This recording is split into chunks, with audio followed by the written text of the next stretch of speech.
Hey guys, for today's video, I was inspired by this top from OHPolly. I thought it was really cute, and I don't know about you guys, but I would not necessarily pay $50 for one top, so here we go. I started off with these scrubs that I had, and I knew I wasn't going to use again, so this is what they look like. They're just regular scrub pants, and they have some pockets too. They tie at the front, and they have an elastic band. Here's one last good look at them before we transform them into this really cute top. So I started off by sketching out an image of what I thought it would look like, and I also made sure to take my measurements and write down all the pieces that I would need to cut out. I cut out my pattern pieces and made sure I had 2 back pieces, 2 right cup pieces, and 2 left cup pieces. 2 right corset pieces, 2 left corset pieces with the boning drawn in, 2 puff sleeve pieces, and 2 ruffle pieces. All have a 1-inch seam allowance except for the ruffles, which have a 1/2-inch seam allowance. I turned the pants inside out and started seam ripping the crotch seam so that the pants would lay flat. I pinned my back piece and made sure to cut out 2 pieces.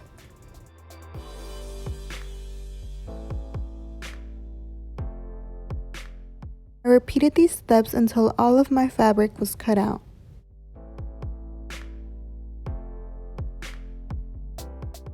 I ended up using all or most of my fabric, and the fabric that was left I used it later on to create some more ruffles, and I basically used every single piece of fabric that I got. And these are the pattern pieces and what they look like after I cut them all out. Now it's time to sew. These are the settings that I had my sewing machine on, and I was using black thread and made sure to use a straight stitch. I pinned both of my back pieces together and I sewed along both of those lines.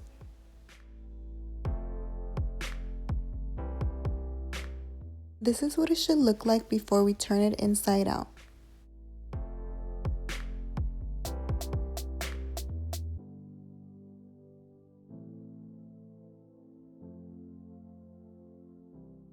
Next, I pinned and sewed 2 of my front pieces so it can make one side of the front.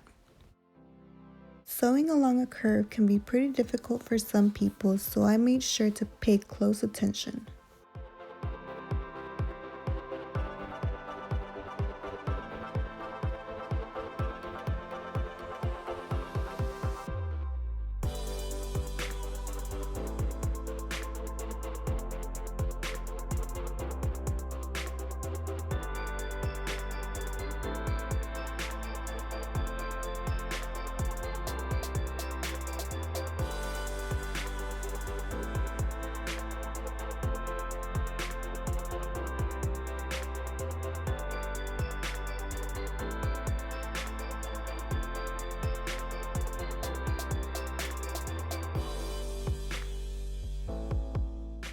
When I turned it inside out, as you can see, the curve was not really cooperating.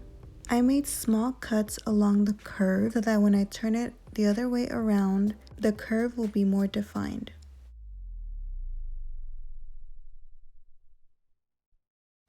For the cups, I sewed along the pinned lines and then I turned it the right way. I made sure that it was the right way and I sewed a top stitch wide enough to fit my wire in there. It's a little bit confusing, but in the end, I think I got it the right way.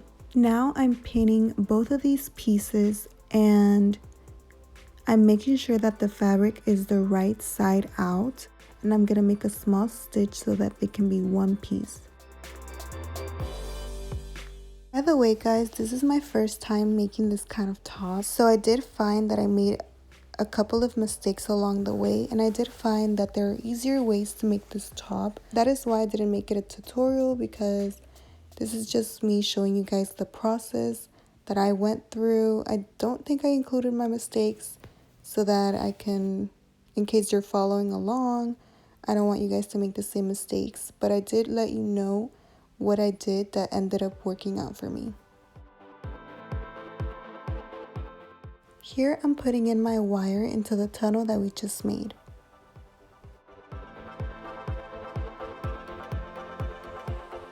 This is what it should look like, and now I'm going to insert my cups. And yes, I did have to destroy a bra, but I mean, I didn't even use that one, so it's all good. I like that it gives it a more structured feel, and also because my fabric was very thin, but if you guys prefer not the cups, then you go ahead. Once you've done one side, repeat the process to the other side, and you should have this.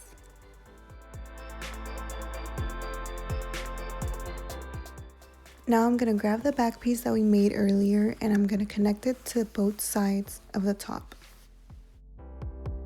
This was one of my mistakes. I realized that my fabrics did not perfectly line up, so then I had to do a little bit of improvising, and this is what I did. I just folded the little corner and sewed a line through that, and it ended up working out.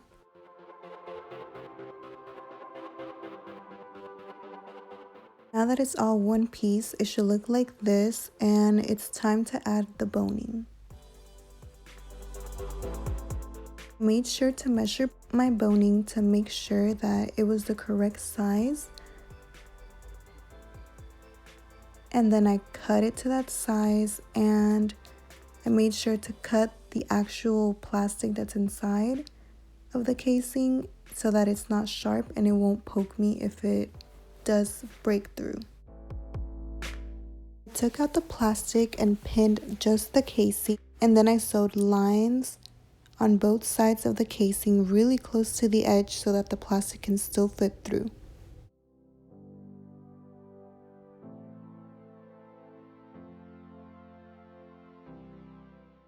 Here's what that looks like, and now I'm going to take the actual boning and make sure that it's rounded, and I'm going to put it in its correct casing. Forgot to mention that to make sure that the boning doesn't fall out from the bottom of the casing, I hand stitched it closed for all of the casings. I realized that the back piece was too long, so I ended up taking the fabric itself and I made 2 tunnels, which basically acted as the casing. So whenever I put the boning in, I didn't have to put it with the casing. And after those 2 were done, it did end up fitting me better. I'm really bad at explaining this part, but basically if you know what it's called, it's that kind of stitch that you do on the side of jeans. I don't remember what it's called, but if you know what I'm talking about, let me know. I forgot.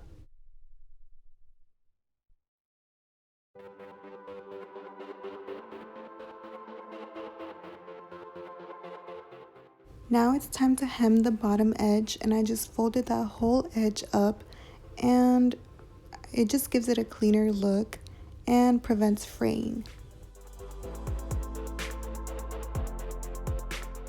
This is the part I was dreading. It's putting the zipper. I messed this up so many times, but basically you just put it there, make sure that it fits, and then sew along there. The reason why I was struggling was because I wanted a zipper that opened all the way, and this one stopped at the bottom, so I had to make my own little invention.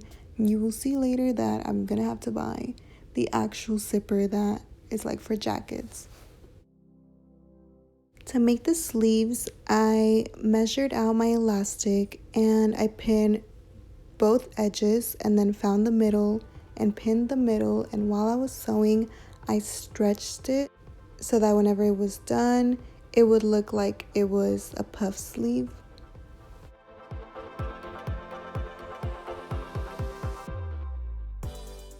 I ended up folding the elastic in because I didn't want the elastic showing.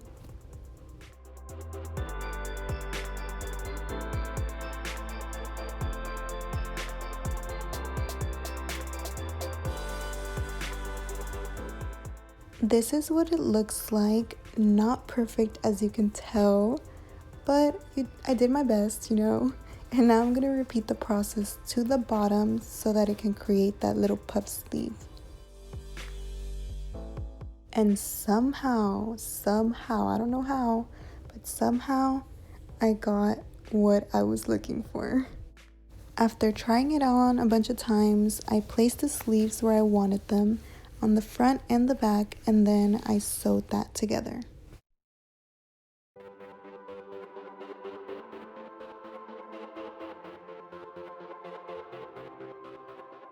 I wanted to add tiny little ruffles to the sleeves, so I took these pieces and hemmed the bottom like you see, and then I used the basting stitch to make it easier to create that ruffle.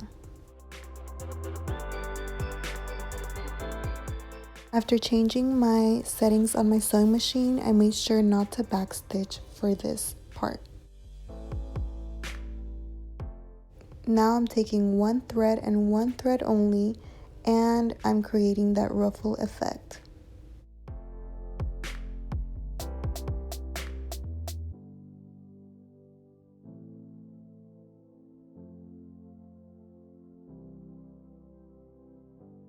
I lined it up and made sure that it fit with my sleeves, and this is what it looked like. I thought I was done, but after trying it on, I realized that the shirt was a little bit more revealing than I wanted, so I decided to add more ruffles on top of the cups, and you'll see that whenever I show you the final reveal. And without further ado, here it is.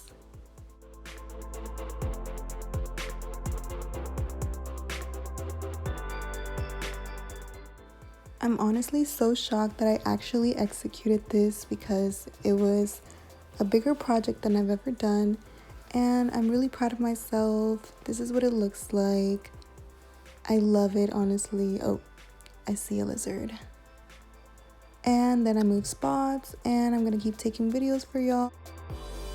I'm just happy I challenged myself, and I really hope you guys liked it and enjoyed seeing me struggle, because I really did struggle. It was really stressful, but in the end I loved it. And there were a little bit of problems, like with the zipper, as you'll see in a little bit, but it was all okay. I ended up taking videos 2 separate days because I forgot the ring for the zipper, and after I put the ring, it just added a little something, a little extra. It just needed that. And I really think I did a good job. Comparing it to the original picture, I think I nailed it, honestly. Not trying to toot my own horn, but toot toot. JK guys, I still need more practice, clearly, but I'm just really proud of myself because a couple months ago I didn't even know how to work a sewing machine. So I'm just appreciating myself right now and having my little moment. But yeah, I really hope you liked it, and if you did, I'm gonna be making some more videos, some more sewing videos, not tutorials, because you know I don't feel confident enough to teach you. But if you want to see me struggle again, I'll be back. Well, enough with the rambling. I think I've given you all the angles and more, so yeah, I guess we have reached the end. Now, it's not all sunshine and rainbows. Like I told you, the zipper, my little zipper invention, did not work 100%. So my shirt did end up opening while I was taking pictures. So I'm gonna need to replace that zipper if I want to wear it again. I ended up only spending about $5 or less, which was for the ring for the zipper and the actual zipper. Everything else I already had. Alright, take care and see you guys in the next one.